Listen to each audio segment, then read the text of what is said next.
All right, let's just get right into it. We've all been there, right? You're buried in a project. You know you're making solid progress, but from your boss's point of view, it's just radio silence. And that silence, well, it creates a ton of anxiety. Milestones are the cure for that. Think of them as the progress bar for your project that gives your boss, and let's be honest, you, complete peace of mind.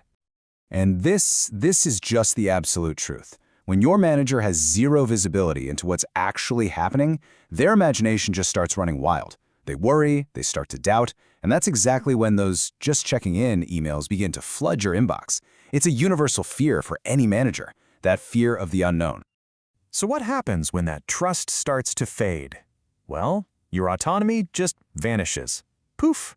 Your boss starts questioning every decision you make. They might even assume your silence means you've got nothing to do, and bam! Suddenly, your plate is overflowing with a bunch of extra tasks you never saw coming. It's a really vicious cycle, and it can derail even the best projects. So, let's put a name to this problem. We'll call it the peril of going dark. It's that black hole of information that just sucks the confidence out of a project and replaces empowerment with tight-fisted control. But the good news? You can totally prevent it. The answer is all about setting up clear, professional milestones. I want you to think of them like highway signs on a really long road trip. They're not marking every single turn you make, no. They're the major city limits you pass through, confirming for everyone in the car that you are exactly where you're supposed to be and you're right on schedule. Now, you don't have to invent these highway signs out of thin air. The Six Sigma methodology, which is a structured approach used by pretty much every top company in the world, gives us a perfect roadmap. It's called DMAIC, and it is the absolute gold standard for bringing clarity and structure to a project.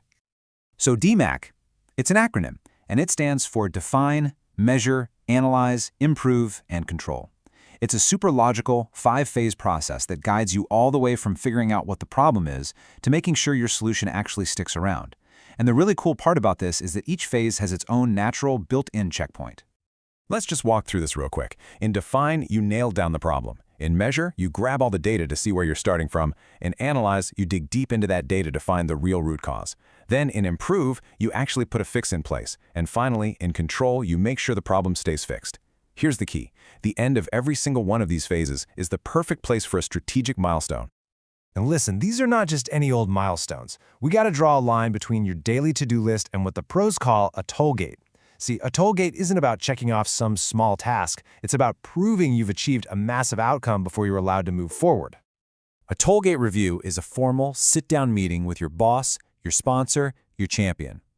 It's not just a status update. Think of it more like a stress test for your results.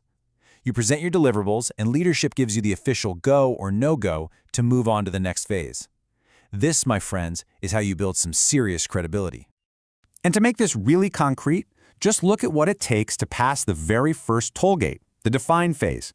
You need a signed-off team charter, a detailed process map, a real analysis of what the customer actually wants, and a crystal-clear definition of success that leadership has agreed to. I mean, these are not small things. When you present these, you're proving you've done the foundational work the right way. And this just brilliantly highlights the single most important rule about milestones: they have to be binary. There is no almost there. There's no 90% done. A toll gate is either passed or it is not. The milestone is either achieved or it's not achieved. This completely removes all the fuzzy language, all the ambiguity, and when you start speaking this way, you literally change how your boss sees you. You go from just being hardworking to being seen as extremely professional. Okay, so once you've mastered that, you're ready to level up. We're going to move on to an even more powerful technique. This isn't just about reporting your progress anymore. It's about using that progress to get the resources you actually need to succeed. This is what I call the art of the ask. And hey, don't just take my word for it. Listen to this from the Council for Six Sigma Certification.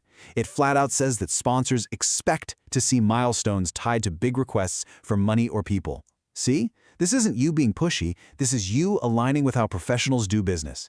You are linking proven progress to future investment. So here's exactly how you frame it. You don't just go and ask for resources out of the blue. You present it just like this. Once we successfully complete the define phase toll gate, we will then need X resources for the measure phase. This totally transforms the whole dynamic. It makes giving you those resources feel like the logical next step, like a reward for a tactical win, not just another expense on a spreadsheet. And that right there is the key takeaway. Using milestones to proactively manage what everyone expects and to drive the resources you need, that isn't just good project management. That is mastering the art of corporate balance. You deliver results, and in return, you get the support you need to go out and deliver even bigger results. So, I'm going to leave you with this question. Think about the biggest project on your plate right now. What's the first meaningful binary achieved or not achieved toll gate that you can set up and communicate to your boss right now to get them on your side and give them that peace of mind? Okay, so now that you know how to map out your project's timeline, what about its biggest roadblock? In our next explainer, we are going to tackle the theory of constraints. I'm going to show you how to find that single weakest link, the shortest plank in the bucket that's holding your entire system back, and how to achieve a breakthrough that moves the needle for the whole company. I'll see you then.